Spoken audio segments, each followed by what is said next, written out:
akafukuza mawaziri wote, akabaki tu na deputy president na prime cabinet secretary anaitwa Musalia Mudavadi.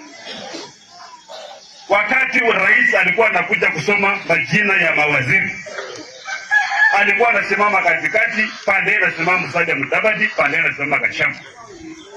Na rais anasoma majina, jamii wa Kalenjin wako na majina 8, jamii wa Kikuyu wako na majina 7.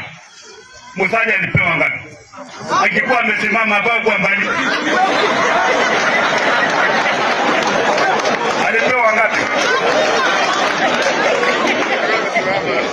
Musalia Mudavadi alipewa 0. Hakupewa. Mheshimiwa Raila Odinga wakati alikuja kuja kwa serikali akaja akapewa nafasi ngapi? Nafasi 6. Akiwemo Attorney General wa Kenya. Hao wote Rais Ruto alikuwa na kisu ya jamii yake. Gachagua alikuwa na kisu ya jamii yake.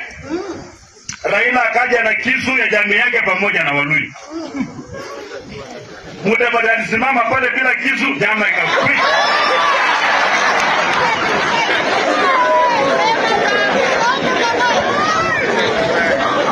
Sisi tunatafuta kisu watu wetu. Tunatafuta kisu, maana za kuitwa kwa meza, upewe cheo kubwa na huna kisu. Watu yako wanaendelea kuhangaika.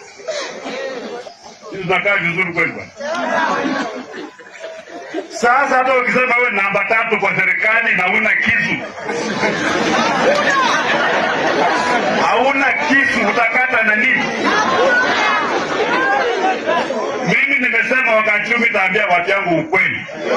Mtu akisema sina heshima, hiyo ni shauri yake. Hakuna heshima kwa umasikini.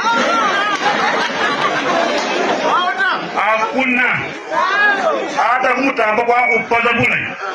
Embo yone hulumengi.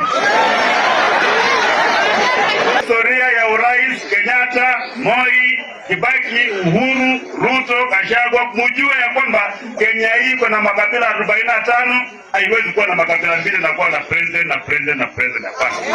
Wale watu ambao wako na jukumu ya kuvunja hii laana ni jamii ambayo kwa idadi namba 2 Kenya hii, Waluhya lazima wapate hiyo kiti ili mfungue njia ya jamii zingine zipate huko. Maana kwa sasa wanasema kama Waluhya hajapata Masai analia nini? Bajuni analia nini? Na Mluhya mko wengi na mjapata. Hiyo laana karibu tunaivunja. Na sisi tukiivunja tutapewa hiyo kisu, tutagawa mali ya Kenya kwa njia ambayo sawa sawa. Hakuna kufinya mtu. Kila mtu Mkenya hii atapata haki.